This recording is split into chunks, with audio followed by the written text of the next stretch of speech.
Welcome to the How to Be Awesome at Your Job podcast, the show where brilliant professionals share how to sharpen the universal skills required to flourish at work. Enjoy more career fun, wins, meaning, and money with your host, Pete Makaitis. Hello, and thanks so much for joining us here for episode 343 with Stacey Boyle. I think you'll love this chat with Stacey because she's laying out what does it mean to be more strategic, how it's done, why that's important.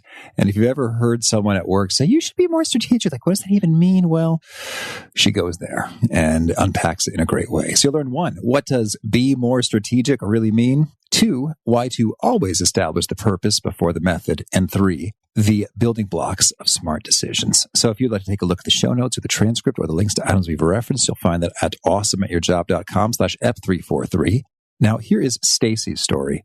Stacey Boyle has led global consulting and research departments for over 20 years, during which she has built a reputation for groundbreaking work connecting investments in people to critical business outcomes. Today, she runs 2 consulting firms that help some of the world's best companies and nonprofits answer their pressing business questions about investments in people. Stacey's president and chief people planner for Smarter People Planning, LLC, and chief assayer for Assay EDU, LLC. Stacey has a PhD in applied behavioral research and evaluation, and she can be reached at smarterpeopleplanning.com. I really appreciate Stacey strategically allocating some time to this podcast, and I really appreciate our sponsors. Check them out. And big thanks to our sponsor, Acorns. Acorns makes it easy to start automatically saving and investing for your future. You don't need a lot of money or expertise to invest with Acorns. In fact, you can get started with just your spare change. Acorns recommends an expert-built portfolio that fits you and your money goals, then automatically invests your money for you. NerdWallet.com, whom I love on these sorts of matters, gives Acorns a whopping 4.7 stars and says, quote, if you want to make the most of your spare change, there's no better place to do that than Acorns. Head to acorns.com/awesome or download the Acorns app to start saving and investing for your future today. And we got a legal disclaimer here. It may not be representative of all clients. Tier 1 compensation provided. Compensation provides an incentive to positively promote Acorns. View important disclosures at acorns.com/awesome. Investing involves risk, including the loss of principal. Please consider your objectives, risk tolerance, and Acorns' fees before investing. Acorns Advisors LLC, Acorns, is an SEC-registered investment advisor. Brokerage services are provided to clients of Acorns by Acorns Securities LLC, member FINRA/SIPC. For more information, visit acorns.com. One sponsor to check out is Harvard Business Review. This brilliant magazine, published at hbr.org, is the leading destination for smart management thinking. Fun fact, HBR has been mentioned in 108 episodes of the show. That's because HBR has great stuff that comes up often. They've got explainer videos, podcasts, real-world case studies, and much more. I think of HBR each night that I put on my special orange glasses. Their article, Will Blue Light Glasses Improve Your Sleep?, revealed that those who wore them reported better sleep and a 7% improvement in work performance as compared to those who wore the sham glasses. So I cite HBR anytime anyone tells me that I look silly wearing them. Now, much of HBR's content is available for free when you sign up at their site. Subscriptions that get you unlimited content cost $10 a month. If you visit hbr.org/subscriptions and enter the promo code AWESOME, you can save 10% off of that subscription. Again, to save 10% off of your HBR subscription, go to www.hbr.org/subscriptions and enter the promo code AWESOME. Here is Stacey. Stacey, thanks so much for joining us here on the How to Be Awesome at Your Job podcast. Thanks, Pete. I'm excited to be here. Oh, me too. Me too. And I first wanted to start by hearing that you have recently, or maybe it's been a long-standing, developed something of an addiction to audiobooks. What is the backstory here and what are you listening to? Well, very interesting. I had a friend, I'm a competitive type person. So my friend told me he read or listened to 50 audiobooks in 6 months. Oh, did he? Oh, yes. He claimed he did. Whether he did or not, I don't know. He claimed he did. So being competitive, having a competitive nature, I thought, no, I'm going to do 51 at least. So I didn't quite make it, but I worked pretty hard and got there. And so I always listen to a lot of nonfiction books, business books. I've listened to a couple of fiction books, but primarily nonfiction. And so we just kind of have a fun way of competing. So we always compare, what are you reading? And he'll read things that are a little more headier than I do, but we just kind of have fun. And it's become really bad. I wake up first thing in the morning. It's like, Alexa, play Audible. Oh, yeah. Oh, no. See, now she heard me. Now she started to play Audible. Audible playing. And so what will play now if from Alexa? What's queued up? We'll put you on the spot. Alexa, stop. She just started playing when I said that, so I had to go stop her. Well, that's cool. Well, hey, I don't know if this counts as like a secret advantage, but, one of our sponsors is called Blinkist, which I'm a huge fan of. You can get summaries of nonfiction books either read, you can read them, or read to you, audio. And I think that their voice talent is really strong in terms of, I actually enjoy listening to that voice who's reading. And you can sort of get the core ideas of a book in 10 to 15-ish minutes. So I think it's perfect for books. You're like, I know I'm not going to read this whole thing, but cool, I can get the basics in a shorter period of time. So that's Blinkist. That's a great way for me to beat my friend too. To be like, hey, guess what? I did 100. Oh my, yeah, that's right. He's just like, what? You'll be able to speak knowingly and intelligently about him. So, awesome, cool. Well, so I want to hear your scoop. One book that is near and dear to your heart that should probably be read and savored every word as opposed to summarized. With the Blinkist is your book Be More Strategic in Business. What's it all about? Well, thanks, Pete. I want to give you a little bit of backstory. So our full title for the book, because of course all good books, we have to have a nice long subtitle because we try to be simple up front. So our full title is Be More Strategic in Business, How to Win Through Stronger Leadership and Smarter Decisions. So I wrote this book with my business partner, Diana Thomas. And in the introduction, we talk about our backstory. We have a pretty interesting backstory. Diana started working at McDonald's in a restaurant in Maryland when she was 16 years old. And she ended up working her way all the way up across the next 35 years to become the vice president of training and development for McDonald's US and was the dean of Hamburger University. Awesome. So she has a long time running career working for McDonald's corporate. And I started my career, I graduated with my doctorate at the age of 29 and then went out and worked for a big 5 consulting firm and then just went to a bunch of different companies. I worked for the top 3 e-learning companies. I worked for a predictive analytics company, Learning and Development magazine. So I've kind of got the breadth and Diana's got the depth. So between the two of us, we're both leaders now, but we've kind of gone at it sort of different ways. And we've seen different things, and I've seen many different industries, just as Diana has. So we came together. We met. It's kind of interesting. I sort of stalked her since 2005. She didn't really know it, but I kind of did. I got into several years here. I did. And finally, I told her the story. She's like, I didn't know you were lurking in the background. And I said, well, I was. I went to a conference and I arrived late because my flight was late or something like that. And I arrived late and I saw Diana presenting. She was the keynote on a stage. And I thought, whoa, I really like this woman. I like her message. She's strategic. I can learn so much from her. And I love where she's going. And she was presenting about the training programs and all the initiatives they had at McDonald's. And when I was watching her present, I thought, wow, what she's doing with data, she could really do a lot more. She could show a lot more of these results. But what I had to offer in 2005 wasn't really resonating with people, because I was in the area of predictive analytics. And that wasn't a thing really in 2005, right? People didn't understand it. It was a thing in my world, but it wasn't in the rest of the world. So I really wasn't sure how to approach Diana about it. So I just kind of stayed back, didn't really talk to her too much. And then fast forward to 2010, I ended up working for Learning and Development magazine. And we designed learning awards, and McDonald's applied, and Diana kept wondering why she wasn't ranking higher in the awards when they were announced. And so I went out to McDonald's corporate and talked to her, and I said, well, here's the reason. Your measurement could be a lot stronger. You could have a lot more results focus on outcomes a lot more. And she's like, wow, what are you talking about? And so I said, this is what I identified in 2005, but I didn't talk to you about it. Mm-hmm. And that was 2010. So when she retired a couple of years ago, when she retired, we talked to each other and I said, hey, you know what? We've got such a great story, what we've done together at McDonald's and what we've done with other clients. We should write a book about strategic leadership. So, because we both are very different leaders, Diana is naturally a strategic leader. She naturally is a big picture thinker. and sees results immediately. Whereas I came out of academia and I was just very tactical in the weeds person. And I had to learn to kind of become strategic. And so with the two of us, we were good partners because she would be big picture and I would be details tactical with the data. And then I would talk to her about how to apply that strategically.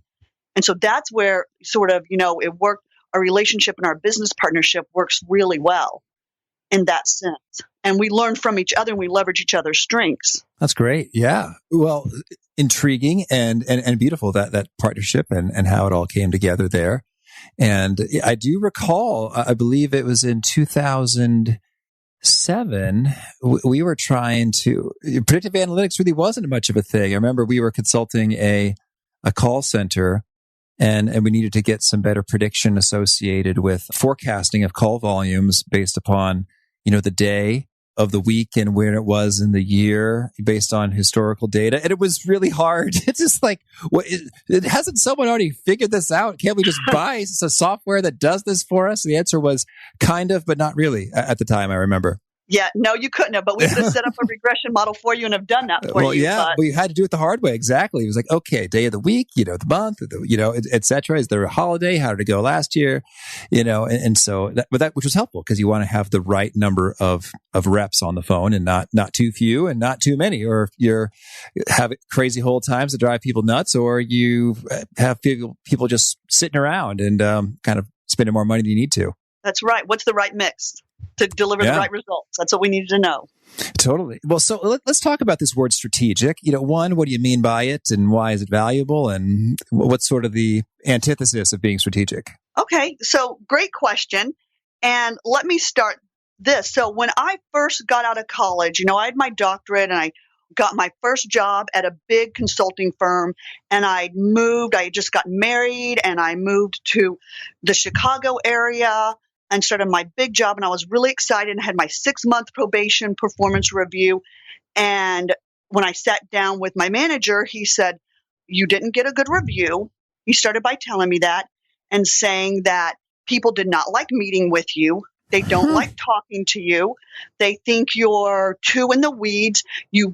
All you do is pull up a spreadsheet on the screen. You start talking line by line and telling people what you've done. People don't care what you've done, Stacey.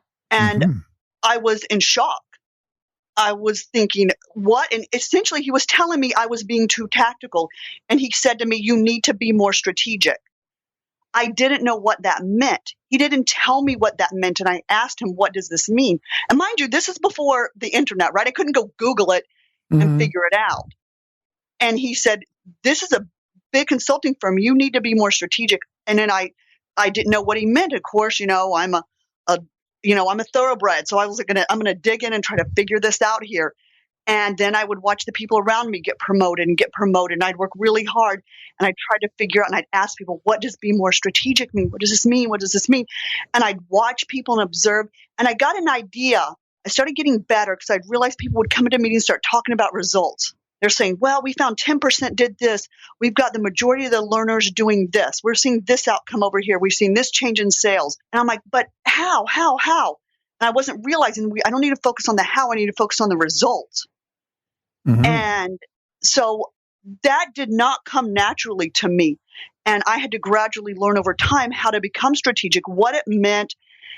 And so what that means is when you aren't strategic, what it means is that people won't include you in meetings because they think you're long-winded. Yeah, we'll never finish on time if Stacey's here.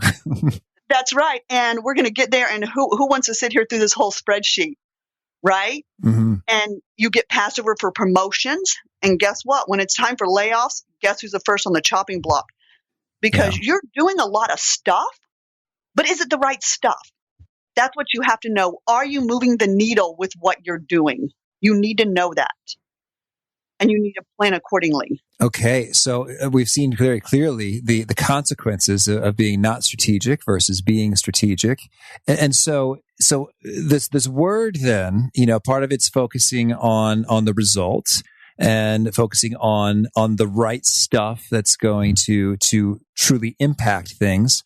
Any other kind of layers or facets of the definition of being strategic? Yeah. So what we've done specifically is we came up with, Diana and I really like to use metaphors because we think metaphors resonate with people. If I explain this to you in a metaphor, you're going to remember the metaphor and the story that I tell you versus just telling you, okay, we have a 6-factor model. A great metaphor is like a string around your finger.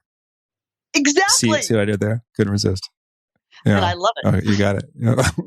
So a good metaphor on how to be more strategic in business is in our book, we help you build a strategic ladder. And the idea is that this is a ladder that you build that you can take with you to different companies, different organizations, different industries, whatever you need. But once you build this ladder, you're always working on the rungs of the ladder. And the metaphor we use in the book is Diana had a conversation with Stephen Covey, the Stephen Covey with 7 Habits of Highly Effective People. And he has a metaphor about building a ladder and having a ladder in the jungle. And the leader's the one who climbs the ladder and looks over all the treetops and says, and there's all the producers are down on the ground, clearing the weeds, whacking with the machetes, knocking everything down. And the leader's the one that climbs the ladder and looks over the treetops and says, hey guys, we're in the wrong jungle. Mm-hmm. Or, you know what? Guess what? Everybody else is across the river. We need to go across the river.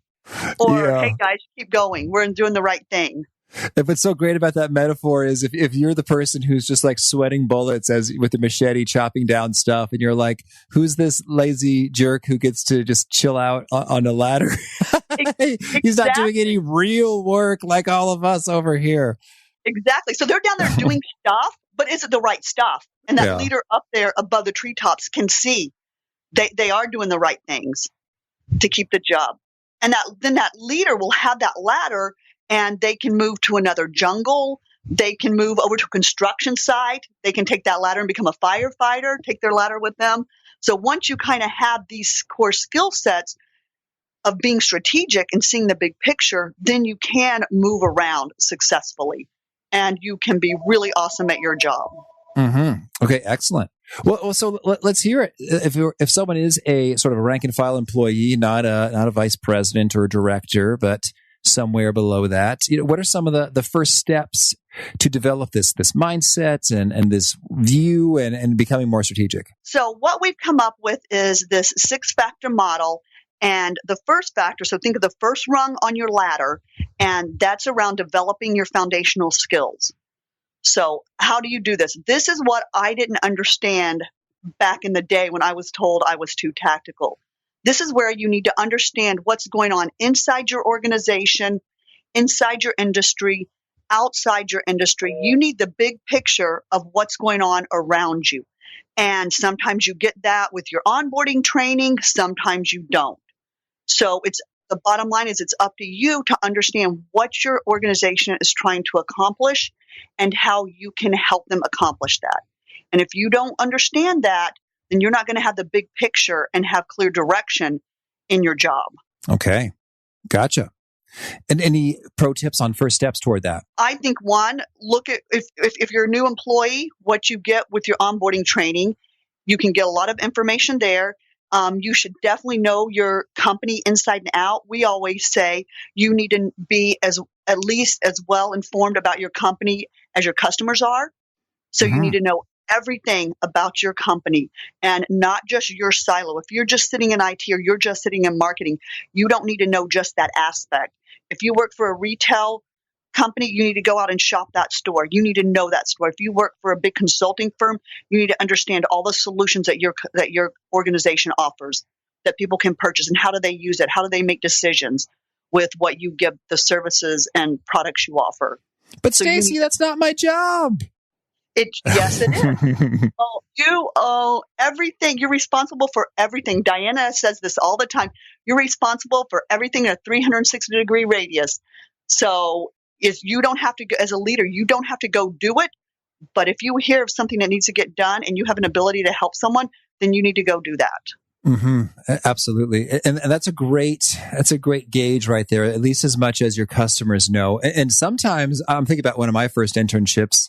It was with Eaton Corporation and their electrical equipment. And my gosh, there's a lot of electrical equipment out there. And I didn't really know much about electrical equipment. I just sort of turned on the lights and then the lights turned on. But in terms of like the transformers and the generators and the switches and all the stuff that's necessary in order for electricity to flow and get going. And so there are customers, it varied by segment, but my goodness, there was a lot to learn just in terms of, what the heck is this piece of equipment and what does it do and why would anyone want to buy ours versus the other guys? And it took some learning to get there. Yeah, sure. And that's why we talk about this. We use the metaphor of a ladder because it takes you a while to get there. I mean, for a while, your bottom rung may be made of Jell-O. It may not be very stable, and that's okay. It will get solidified as you learn more and more and more, and you research about your industry and your competitors, and you can look at benchmark and look what's going on in other industries. And so, but you need to. So our first factor in our leadership model is to develop your foundational skills, and the difference is developing them intentionally, really trying to do it and ensuring you do that. And so, when you say skills, I guess. Not to be Mr. Distinction, annoyer guy, tactical, huh? But when you say skills, a lot of this sort of kind of sounds like just sort of knowledge, like content knowledge. Like these are the facts and the contexts and thusly what's a big deal, what's not a big deal, and sort of having that, just foundational understanding. Is there sort of more that kind of is underneath the umbrella of the skills here? Yeah. So what we're thinking as what we've seen and what we know is you develop your foundational skills around the organization. You also have to build your personal foundational skills, right? So what is your vision? What is your ideas of where you want to be? Where do you want to go? How can you add value? So you have to intentionally think about what you want to do within, say, if your organization and your industry is this box, to play within this box, what do you need to do to contribute to what's going on in there? Mm-hmm. So we want you thinking about that. Excellent. And so then what's the second rung? It's called, so the second one is about establishing the vision. So if you're working, let's say you're working in a certain function, you're in IT, sales, maybe you're in learning and development. When you work in a function, the vision of your function needs to clearly be tied to the corporate structure, the corporate vision, right? So the way this comes down is the corporation has a vision. There's a reason they're doing what they're doing. There's a reason they're in business. And you want to know how what you do ties to that bigger reason. That's where the strategy comes in, understanding what your corporation does down to what your department does, how you contribute to the strategy that drives the vision. And so you need to understand how your functional vision ties to the bigger vision. And if you're leading that function, or you may not be leading the function yet, you may be an aspirational leader and hope to lead that function someday. And you want to be sure that your department's vision is tied to the bigger vision. And if it's not, this is where you get an opportunity to manage up, maybe, right? To work with your manager and think about how you can tie your task, what you do, to the broader vision. Because sometimes it's not as well thought out as you would hope or as it could or should be. Mm-hmm. Well, could you give us a couple examples in terms of, hey, here's a misfit or a poorly aligned situation with regard to a function and the overall vision versus a great one, so we can kind of make that all the clearer? Yeah, so I can give you, so specifically, so we're from the learning and development, right? So workforce training is where our background is. And so lots of times we'll have programs. Somebody will say, oh my gosh, we're missing the sales mark. We've missed sales for the last 2 years. We have a big problem. Let's go put $2 million in sales training. Let's go train the whole sales force. And maybe that's not really the problem. Maybe there's something else. Maybe you have a leadership problem. Maybe you have a product problem. Maybe you have an innovation problem. Maybe you have something else. So the alignment in the learning and development is just, being reactive and not really thinking through and aligning what you need to do and looking across the organization and looking at what really is the root cause of the problem. So you're not really aligned to what you need to achieve your vision.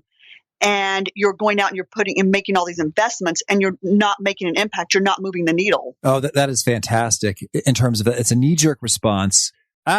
you do training. We are not getting the sales we want. Therefore, the intersection that's appropriate is for you to do training for our salespeople. But I guess if you had that context and in terms of looking around and seeing what's going on, you might very well learn and maybe have some conversations with some salespeople.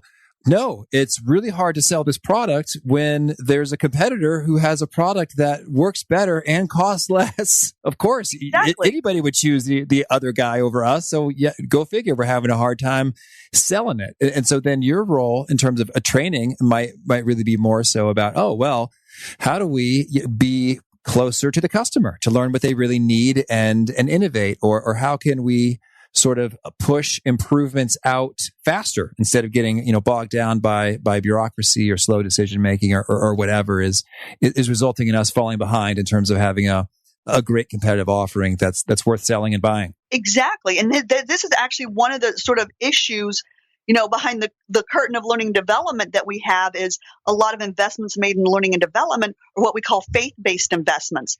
That means we know investing in the workforce is important to do. And so we just do that. We're not going to really measure impact or kind of see, because we just know that sales are going to go up because we have to train the sales force. But there's no clear vision or strategy or plan around why we're training and what we're going to train them. What are the targets we expect to achieve? What are the outcomes we expect? All that's not thought through sometimes just because we're going to just throw this money at this problem that we think we have, but it's really not clear yet.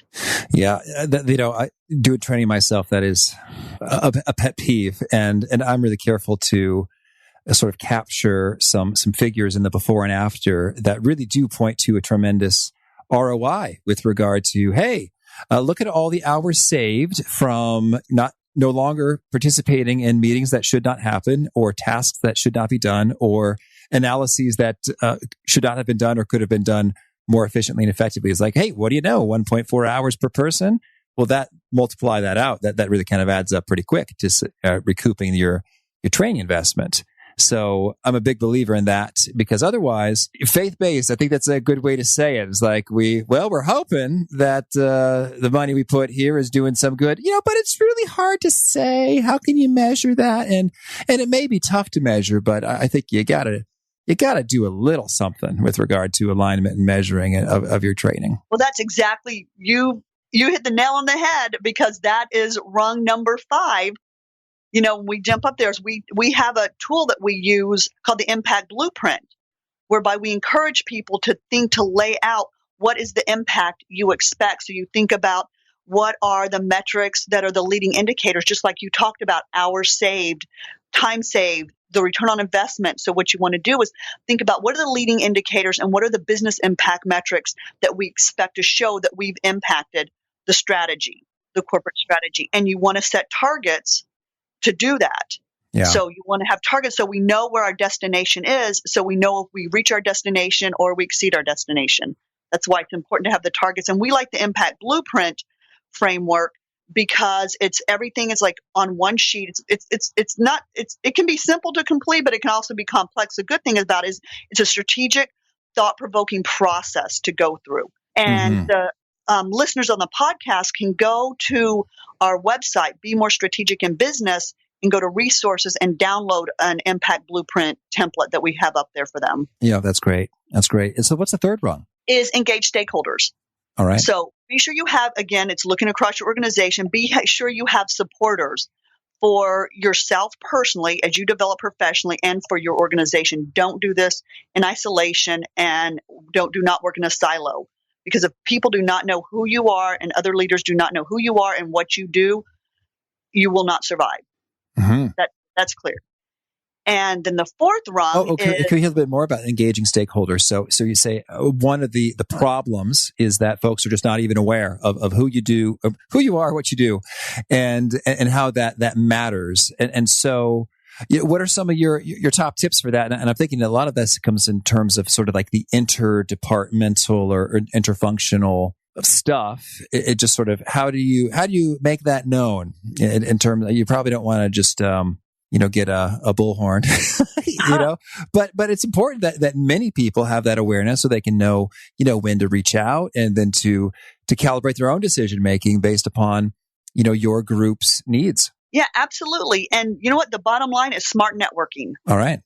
So it's networking internally. Diana tells a story about needing some IT solutions for the learning and development function, and other organizations that had gone to the executive team and asked for more funding for IT were having a really hard time getting the funding through. But Diana was really savvy and went around and got support from other functions. She demonstrated, she built the case to these other functions. And when they got into the meeting, not only was she there making the ask, but there were other people supporting her ask because she demonstrated how this funding would support the other functions. So there were like multiple people going in asking for this funding for her department. Mm-hmm. That's because great. she had networked and built the case outside. Excellent. And that's another point. I just wanted to make one more point. That's another point that we discuss is that I didn't even realize this. I learned this from Diana many years ago, is that decisions are not made in meetings. Right. So that you think the decisions are made there, but lots of times decisions are made before you get to the meeting. The meeting is just a formality. Absolutely. Yes. I saw that in my work in strategy consulting. We call that pre-wiring, getting all the folks and all their concerns addressed before the meeting. So then we all just sort of collectively ratify it together, as well as that's what they say with a lot of work in like government or the United Nations in terms of what you see on the floor of the assembly has kind of already been sort of sorted out in many ways. Yeah, that's not the pre-show. That's the show. Yeah. Okay, cool. So then smart networking, any pro tips for doing that well? I would say definitely put yourself out there and get out of your comfort zone. Push yourself outside of your comfort zone. You know, if you're an introvert and you need to go out and maybe you don't know anything about IT or sales or some of the operation functions, go out under the auspices of learning more and exploring and get to know your coworkers. And you can do that formally, you can do that informally, but it's very important that you do that with whatever approach you're comfortable with. And when we talk about engaging the stakeholders, you want to engage stakeholders not only from a business side, but from a professional side. So you want to use these other stakeholders to help you develop yourself professionally. And we encourage you to not only, include your fans when you ask for feedback and ask for support. You want to include people that can be your critics too, that are harshest on you, because you'll get a great perspective from them as well. That's great. Thank you. Well, so let's talk about the fourth rung here. Okay, so the fourth rung we have is again about building your strategic plan. So we think you need to have a plan to have direction, to know where you're going. When people are tactical, they'll tend to just focus on the how. How am I going to do this? They'll just jump in. Whenever I consult with people, sometimes they'll say, Stacey, are we going to do surveys? How are we going to do this? Are we going to do a regression? Are we going to do focus groups? How are we going to do this? How are we going to measure the impact of this? And I said, wait. It's not how. But we just bought a big survey tool. We have to use it. How are we going to survey? We got to do it. I'm like, wait. Why? Why are we doing this? What are we trying to accomplish here? We have to have the plan. And sometimes people that are not strategic don't want to think about the plan. So that's one thing where you can help yourself is start laying out a plan. And that's why I mentioned the impact blueprint. It kind of helps you think through and build out a plan and a strategy for yourself and your project and your investments to think through what the outcomes are. So one thing that we say is that we want you to be sure that you keep this in mind is that purpose dominates method. The purpose of what you're doing and why you're trying to do this, take on an activity or a task or an investment is more important than how you do it, than the method. Mm-hmm. So if somebody comes and says, okay, let's do predictive analytics, that's not the answer. It's what are we trying to accomplish? I don't know if that's the right solution. I don't know if that's how we go about it. I want to know what we're trying to accomplish first. Excellent. Yeah, that's a nice, succinct way to say that. Purpose dominates method. Yes. Okay. Well, so then when building out the strategic plan, what are some of the most critical questions you want to make sure that you answer well to have a pretty solid, robust, thorough plan there? So one thing that we think is important in the plan is we have it to build out a strategic plan. We have it all the way from you start at the vision, the corporate vision. This is to ensure that you stay aligned strategically. Like mentally, this blueprint helps you stay aligned mentally, and it helps you physically and tactically stay aligned. So you think, what's the vision? Then what's the corporate strategy? And then how does my function contribute to that corporate strategy. Because there may be 10 components to the corporate strategy. There may be 3 components, and your function contributes to 1, 2, 3, or all 3 of them. You clearly align, and everybody on your team needs to know where you align to the corporate strategy, and then what your function strategy is this year, or, for the next 4 or 5 years, whatever your plan is, however long your plan is, and then how you contribute to that strategy. Then what you can do from there is what you do is think about what we do in this function and what are the business questions we need to ask and we need to answer this year. And you can work with your stakeholders to figure out what are the business questions we need to answer to show that we are impacting the corporate strategy, which is influencing the mission. Oh, that's great. Yes. All right. Well, so then we talked about the creation of the impact blueprint is showing up in the 5th rung of executing. So any other thoughts when it comes to the execution of the strategic plan? So with the strategic plan is your blueprint. So if you have your blueprint, when you build your blueprint, you think through so we're going to invest in all these activities, these initiatives.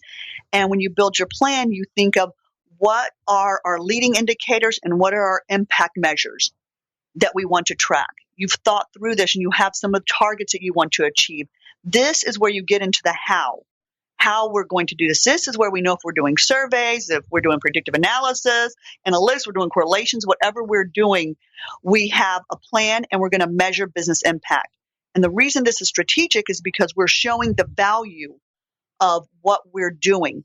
And when there's change going on all around you and everything's shifting and you feel like there's an earthquake all the time, when you have a plan and you have a structure, you have direction, and then you're able to shift and move and pivot as you need to because you have a big picture of where you're going and you're staying aligned. And if the corporate strategy changes, you can change your plan as well. You have to be flexible to change it. Okay, very good. And so then you've got it. I like those notions associated with the leading indicators and the impact measures in terms of you can see real time if this thing is working out and then be prudent about shifting it, as opposed to if you haven't planfully, thoughtfully established those up front, you're probably never going to adjust. It's like, well, we're not done yet, so let's keep going and see what happens. And it's like, hey, we're in the wrong jungle. Yeah. It doesn't matter. I'm still whacking away the weeds. It doesn't matter. Oh, that's great. Oh, thank you. Well, so then let's talk about making the decisions from there. So really what we're saying is you can make smarter decisions because you will be making some data-driven decisions. And let me be clear, there are all kinds of data. They're quantitative, they're qualitative. There's your gut feel, there's your experience. All of that goes into decision making. So, but we do need some data to make smart decisions. And we're not just making decisions like, let's build the sales training. Sales is down. Let's go build the training and go, like we talked about, right? We're making decisions based on evidence. So we're making evidence-based decisions. So we know this is what's happening. And so here are the decisions that we need to make. Yes, we need to train the sales force, or we need to change this training program, or we need to continue this marketing initiative, or eliminate this sales program, whatever it may be. Okay, cool. And so then when it comes to this decision making, do you have any particular checklists, frameworks, considerations that you go to again and again to make wise decisions? Well, one thing that we like is we're ensuring that, again, engaging your stakeholders. So when we work with our stakeholders, we'll say, hey, here's what we're finding out. Here's what we've seen with what's going on. And we will collaborate and make decisions. And we have meetings with stakeholders. This doesn't necessarily have to be a consensus. It can be a collaborative and consultative process with you. So if you're the strategic leader, you're making decisions with your stakeholders and you're consulting with them. It doesn't mean everything they say you have to do, or you have to change your function or your activities based on what they say. You can take their insight, but you want to get feedback from everybody and say, here's what we're seeing.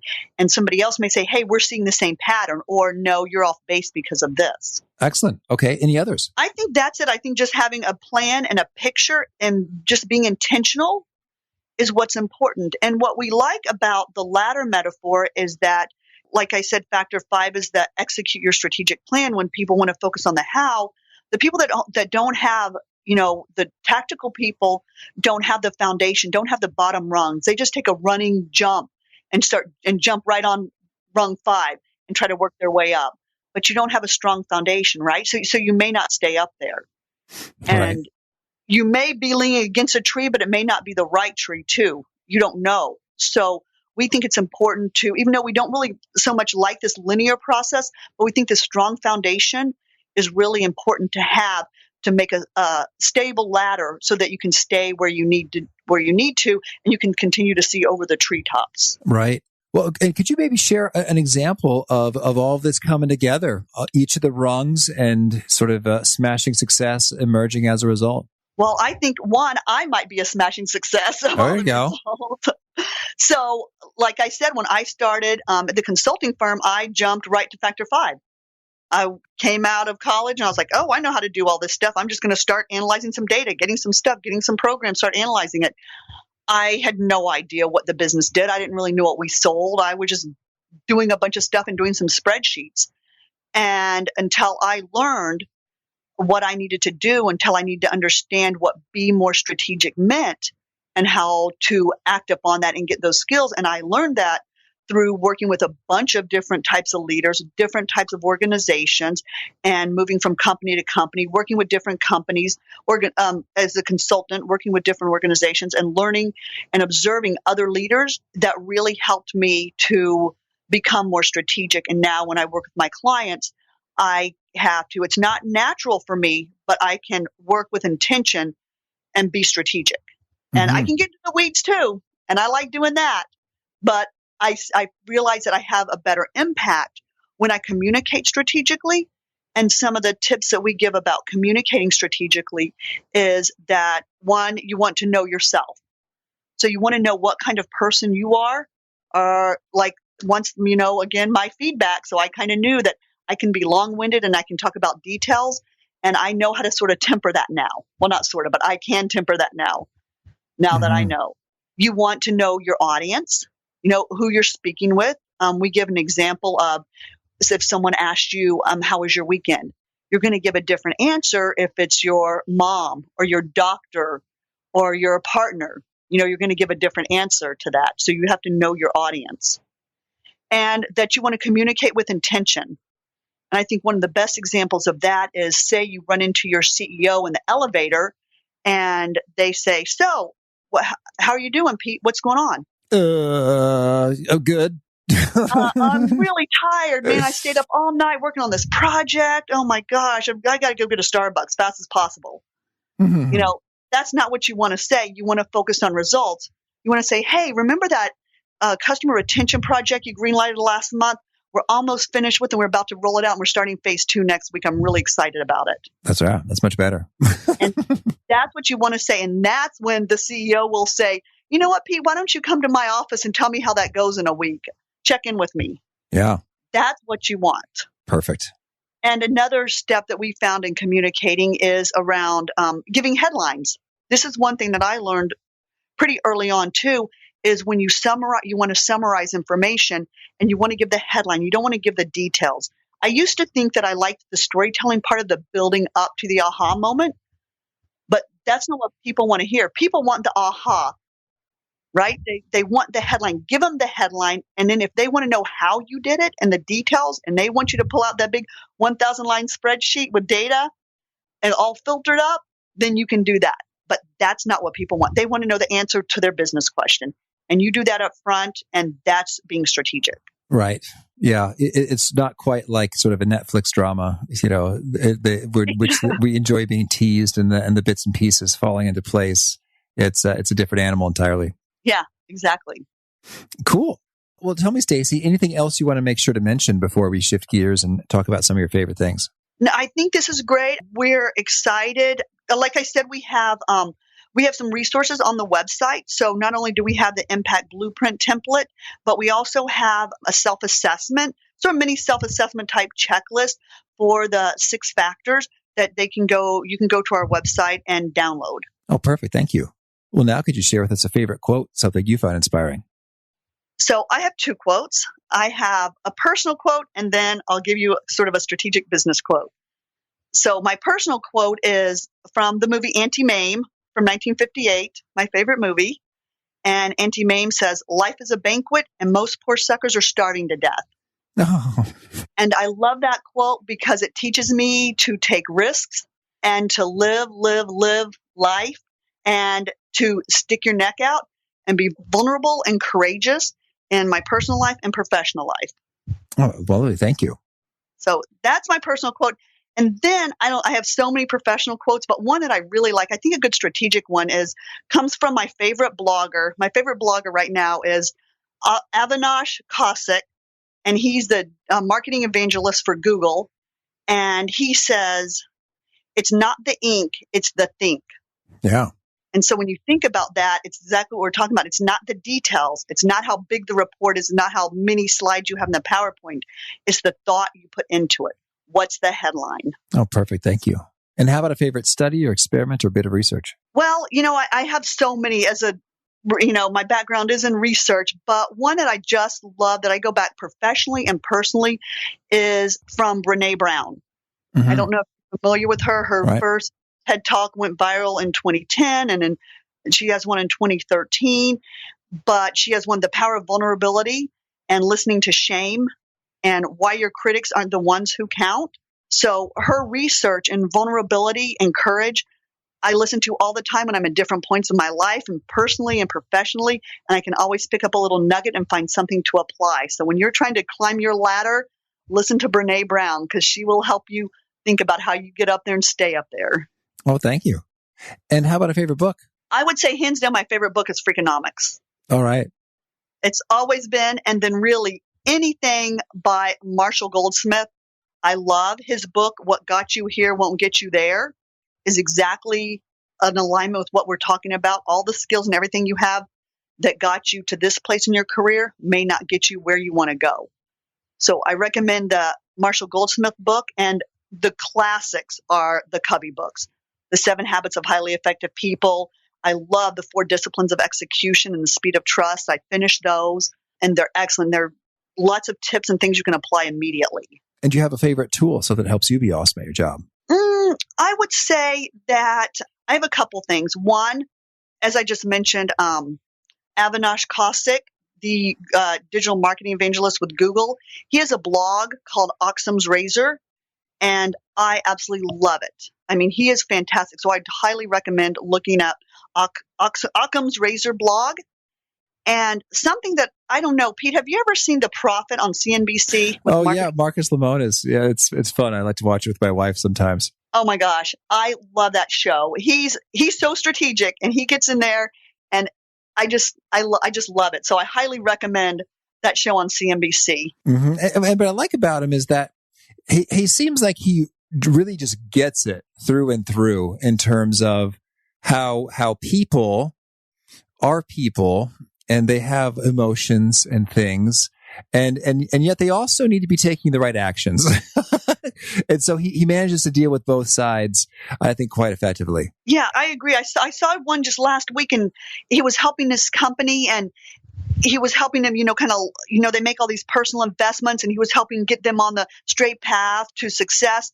And he was telling the guy building the website, he's like, okay, go build the website. And the guy's like, what do I do? He said, I don't care. Make it great. Mm-hmm. Like, that's strategic. And that guy was like, how do I make it great? You figure that out, but you make it great. Yeah. And how about a favorite habit, something that helps you be awesome at your job? 100%. It's working out. I go to the gym Monday through Friday every morning. It's a habit. I have to do it. It's not only physical, it's emotional stability for me. So that's critical for me. And sort of my addiction of listening to my books, I kind of have to do too. All right. Yeah. And is there a particular nugget you share that really seems to connect and resonate with folks, and they quote it back to you? I would say I really think that it's not the ink, it's the think that I share with people all the time. That really seems to resonate with people. When again, that's not mine. I got that from him. And then, the quote from Auntie Mame seems to get a lot of laughs from people. But I think really when I talk about measuring the impact of business investments, when I talk about the leading indicators and the business metrics, and that it's really important to not just show vanity metrics, which are all the metrics that say, hey, look how good we are. Look how many people we trained. Look how many website clicks we got. Don't just show your vanity metrics. You want to show where you made an impact. Awesome. And Stacey, if folks want to learn more or get in touch, where would you point them? to our website, which is bemorestrategicinbusiness.com.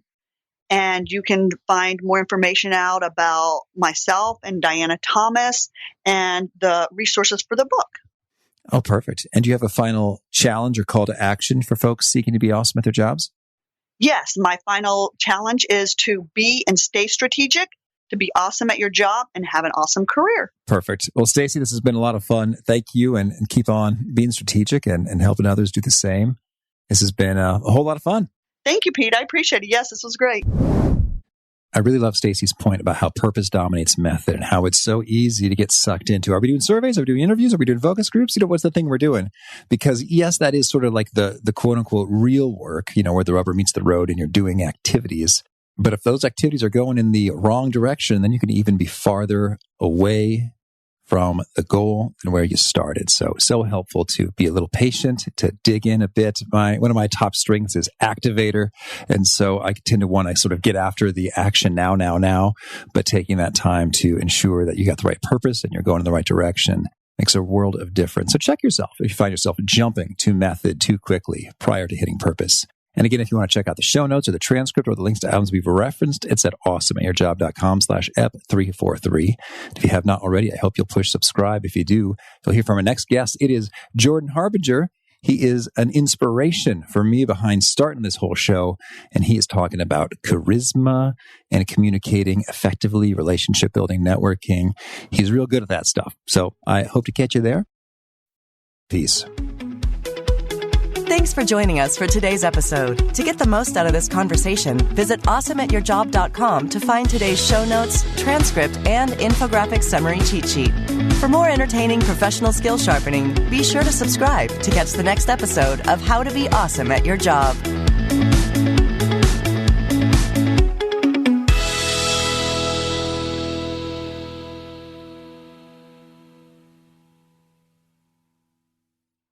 One, 2, 3, 4. Those are numbers. But you already knew that. If you want to know what number you're going to pay each month for your car, use Kelley Blue Book My Wallet on AutoTrader. They're really good at numbers. AutoTrader.